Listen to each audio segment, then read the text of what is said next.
देश भर में कोरोना के बढ़ते मामलों के बीच आज केंद्रीय स्वास्थ्य मंत्री मनसुख मंडाविया आपसे कुछ ही देर में आपको बता दें सभी राज्यों के स्वास्थ्य मंत्रियों के साथ एक रिव्यू मीट करने वाले हैं। भारत में कोरोना के एक्टिव केसेस की संख्या 28,000 के ऊपर है।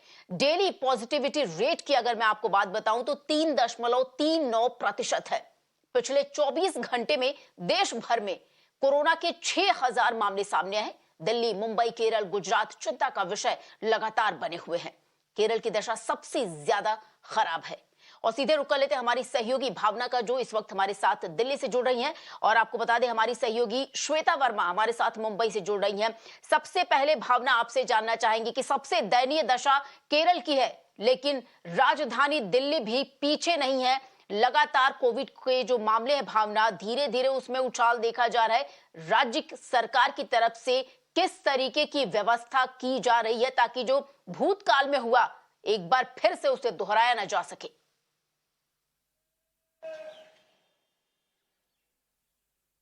बिल्कुल, कोरोना की हमने बहुत ज्यादा खराब तस्वीरें देखी हैं। पहले और दूसरे जब वेव्स में हमने देखा था कि किस तरह से लोग हॉस्पिटल की तरफ भाग रहे थे और मृत्यु दर कितनी ज्यादा थी। लेकिन एक बार फिर ओमिक्रॉन का जो नया वेरिएंट है, सब वेरिएंट जिसको कह रहे हैं हम, XBB 1.16, वो बहुत तेजी के साथ सर्कुलेट हो रहा है। भारत में मामले तेजी के साथ बढ़ रहे हैं। एक्टिव मरीजों की संख्या 28,000 से ज्यादा इस वक्त है। वहीं अगर बात करें पिछले 24 घंटे में 6,000 से ज्यादा मामले आए हैं। 3.5% पॉजिटिविटी दर हो गई है। लेकिन वही अगर मौतों की बात करें कि मौत का आंकड़ा कितना ज्यादा है, तो अभी फिलहाल 2% जो है मौत का आंकड़ा देश भर में है। 24 घंटे में 13 मौतें हुई हैं। लेकिन इस वक्त सबसे जो खराब स्थिति है, कुछ राज्यों की बात करें जिसमें केरल, कर्नाटक, महाराष्ट्र, गुजरात, दिल्ली, ये ऐसे राज्य हैं जहां पर मामले बहुत तेजी के साथ बढ़ रहे हैं। और जो खतरा है ओमिक्रॉन के सब वेरिएंट की वजह से है। इसी वजह से दिल्ली सरकार ने अभी कुछ दिन पहले LNJP अस्पताल में भी आपको देखा होगा कि मॉक ड्रिल कराया, तैयारियों का जायजा लिया। स्वास्थ्य मंत्री सौरभ भारद्वाज भी लगातार मुआयना कर रहे हैं अस्पतालों में किस तरह की तैयारी है, डॉक्टर्स कितने हैं, दवाइयों का स्टॉक कितना है, वैक्सीनेशन का प्रोसेस क्या है, मॉनिटरिंग की जा रही है, टेस्टिंग को बढ़ाया गया। वहीं आज स्वास्थ्य मंत्री मनसुख मांडविया भी, उनकी बैठक जो आपको बता दें, नया अपडेट जो आया है कि बैठक जो है वो शुरू हो गई है। और इस बैठक में राज्यों के जो स्वास्थ्य मंत्री हैं वो शामिल हुए। ये समीक्षा बैठक है। समीक्षा की जाएगी कि किस तरह से टेस्टिंग और मॉनिटरिंग की जा रही है। आपको बता दें आने वाले 10 और 11 अप्रैल को देश भर के प्राइवेट और सरकारी अस्पताल में मॉक ड्रिल किया जा रहा है। ये मॉक ड्रिल किया जा रहा है कि कोरोना में जिस तरह से मामले इस बार फिर बढ़ने लगे हैं कि कहीं कोई ऐसी स्थिति ना बने कि हॉस्पिटलाइजेशन लोगों का हो, इसके पहले तैयारियां जो है वो दुरुस्त रखी जाए। दवाइयों का स्टॉक कैसा है, अगर राज्य किस तरह की मॉनिटरिंग करे, ये सभी चीजों को लेकर आज इस समीक्षा बैठक में चर्चा की जाएगी। और शाम तक केंद्र की तरफ से एक नई गाइडलाइन जरूर जारी की जा सकती है उन राज्यों के लिए, खासतौर पर जहां पे मामले तेजी के साथ बढ़ रहे हैं। फिलहाल अगर बात करें तो एक्सपर्ट्स और डॉक्टर्स का कहना है कि डरने की बात नहीं है, ये बहुत सीवियर नहीं है। अगर आप एहतियात बरतते हैं, कोरोना के जो कोरोना एप्रोप्रिएट बिहेवियर अपनाते हैं, मास्क पहनते हैं, दूरी अपनाते हैं, तो इन चीजों से बचा जा सकता है। लिहाजा लेकिन फिर भी जिस तरह से मामले तेजी के साथ बढ़े, ये एक बहुत बड़ा चिंता का विषय है। इसको लेकर आज केंद्रीय स्वास्थ्य मंत्री मनसुख मांडविया की जो बैठक है वो चल रही है। उस बैठक के बाद साफ हो पाएगा कि किस तरह की नई गाइडलाइंस जारी की जा सकती है देश में कोरोना के बढ़ते मामलों को लेकर। जी बिल्कुल भावना, हमारे साथ बनी रहे। हमारी सहयोगी श्वेता वर्मा इस वक्त हमारे साथ मुंबई से जुड़ गई है। श्वेता वर्मा, जिस तरीके से कुछ राज्य चिंता का विषय और महाराष्ट्र का अगर पास्ट भी देखा जाए तो चिंता का विषय रहा है। फिलहाल मुंबई में जो 3 डेथ हुई हैं वो भी जो है चिंता का विषय बढ़ा रही है। साथ ही साथ सतारा में जैसा हमने देखा कि मास्क को अनिवार्य कर दिया गया है। तो खासतौर पर अगर मुंबई की बात की जाए तो क्या प्रिकॉशन लेने की या किसी तरीके की गाइडलाइन की बात की गई है? जी बिल्कुल श्वेता, सही कहा आपने। जहां तक हम कोरोना की बात कर रहे हैं, देखिए पिछले 24 घंटों में महाराष्ट्र में हमने देखा है 803 नए केसेस दर्ज हुए, जिनमें 3 मौतें शामिल हैं कोविड को लेकर। वही बात अगर मुंबई की जाए तो मुंबई में 216 नए केसेस हैं, जिनमें 1 डेथ शामिल है। इसके साथ ही आपने जिक्र किया सातारा का। सातारा में नए गाइडलाइंस के अनुसार यह बताया गया है कि जितने भी गवर्नमेंट इंस्टीट्यूशन है वहां पर मास्क अनिवार्य कर दिया गया है। लेकिन इसके साथ ही हम BMC में देख रहे हैं तो BMC बीएमसी में कोविड प्रेपरेशंस जरूर चालू कर दी गई हैं। वही हम वार्ड प्रेपरेशंस की बात करें, बीएमसी में ऑक्सीजन बेड्स की तब्दीली की बात करें, तो ये सारे ट्रांसफॉर्मेशन अब कोविड के जो हाईएस्ट नंबर्स हो रहे हैं उसको मद्देनजर रखते हुए अब कोविड प्रेपरेशंस शुरू कर दी गई है मुंबई में। वहीं अगर महाराष्ट्र में देखें तो देखिए महाराष्ट्र में भी जो पॉजिटिविटी रेट है वो भी अब इसकी जो दर है वो बढ़ती जा रही है। अब हम इसके साथ ही देख रहे हैं कि जितने भी केसेस हैं इनमें एक मुख्य तौर से गौर करने वाली बात यह भी है श्वेता कि यहाँ पे एसिम्प्टोमेटिक केसेस ज्यादा हैं।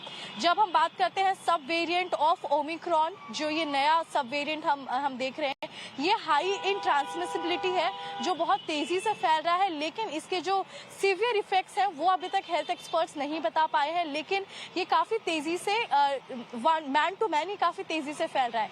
लेकिन अभी महाराष्ट्र में हम देख रहे हैं कि किस तरीके से कोविड प्रिपेयर्डनेस जारी है। इसके साथ ही मंगलवार को और सोमवार को ये दोनों दिन कोविड का मॉक ड्रिल रखा जाएगा, जहां पर बीएमसी ने यह बताया है कि किस तरीके से उन्होंने कोविड प्रिपरेशंस की है वो मॉक ड्रिल के जरिए दिखाएंगे। रही बात महाराष्ट्र की, महाराष्ट्र के राज्य मंत्री जो हेल्थ के मिनिस्टर हैं तानाजी सावंत, उनसे हमारी बात हुई थी। उन्होंने कहा था कि अभी ये चिंता का विषय नहीं है, लेकिन जरूर जो कोविड अप्रोप्रिएट बिहेवियर है लोगों को उसका पालन करना चाहिए ताकि कोविड से जितना जल्दी हो उससे छुटकारा पा सके, कोविड के केसेस में जो वृद्धि है वो कम हो सके महाराष्ट्र में।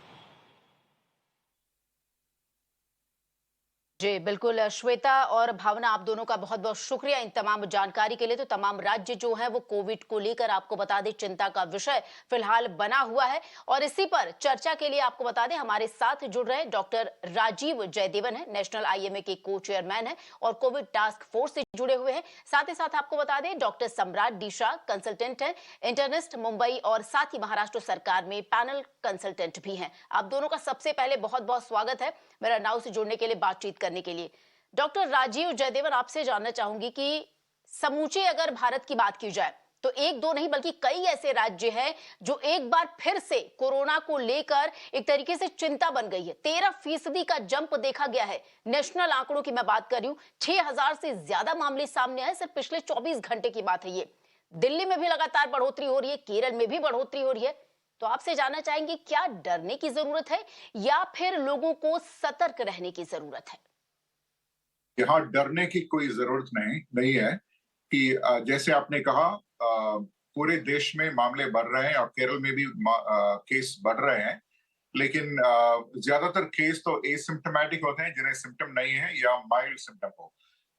हमारा कंसर्न यह है कि अभी 2-3 वीकेंड्स तो है, वो त्योहारों का सीजन है। यहाँ ईस्टर आ रहा है, उसके बाद विशु, और उसके बाद ईद उल फितर, और उसके बाद मई फर्स्ट का वीकेंड आ रहा है। तो 4 वीकेंड अभी वो लोग तो सोशल गैदरिंग्स में पड़ जाएंगे, और अगर वायरस सोशल गैदरिंग में आ जाए तो सीनियर्स तक आने का चांस है।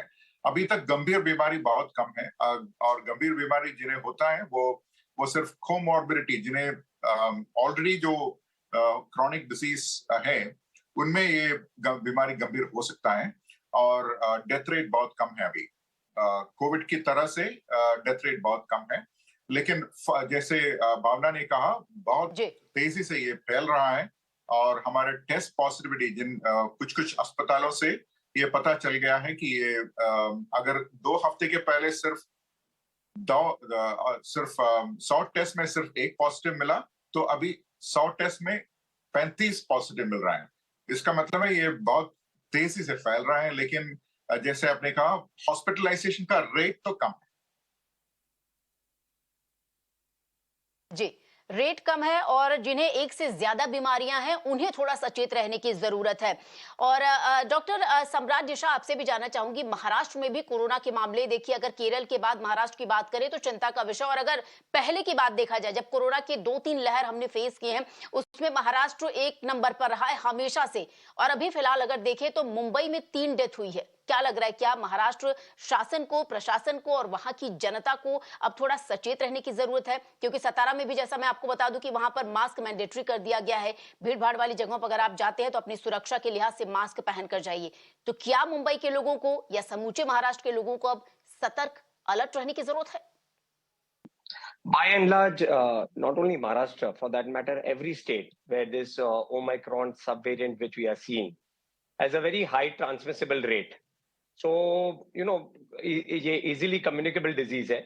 लेकिन जैसे आपके correspondents ने और डॉक्टर राजीव सर ने बताया, ये एक जानलेवा बीमारी नहीं है. I mean, it's not as severe as we've seen the previous variants of COVID-19. So there is no need to panic, no need to worry. Yes, but saying that, ये pre-summers and summers में generally viral fevers are at its maximum. Not only COVID, for that matter, influenza A, आपका H3N2 variant ले लीजिए, आपका H1N1 variant ले लीजिए, वो ज़्यादा खतरनाक है. It's more dangerous than even COVID-19. So for people who are above 65, who have little comorbid factors, who are prone to get communicable disease very easily, उनके लिए COVID appropriate behavior is very important. Not only masking, we are forgetting the most important, which is the hand hygiene.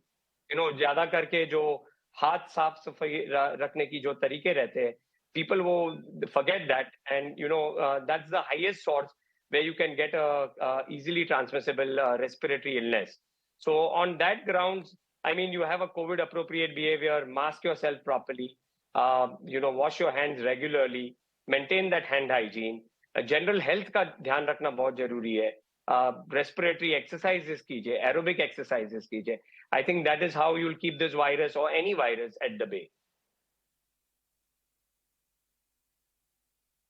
जी बिल्कुल doctor सम्राट और जयदेवन, आप दोनों का बहुत बहुत शुक्रिया हमारे साथ जुड़ने के लिए, बातचीत करने के लिए. तो यानी डरने की जरूरत तो नहीं है, लेकिन हाँ सतर्क रहने की बहुत जरूरत है, क्योंकि अगर पॉजिटिविटी रेट की बात की जाए तो उसमें भी निश्चित तौर पर उछाल देखा गया है.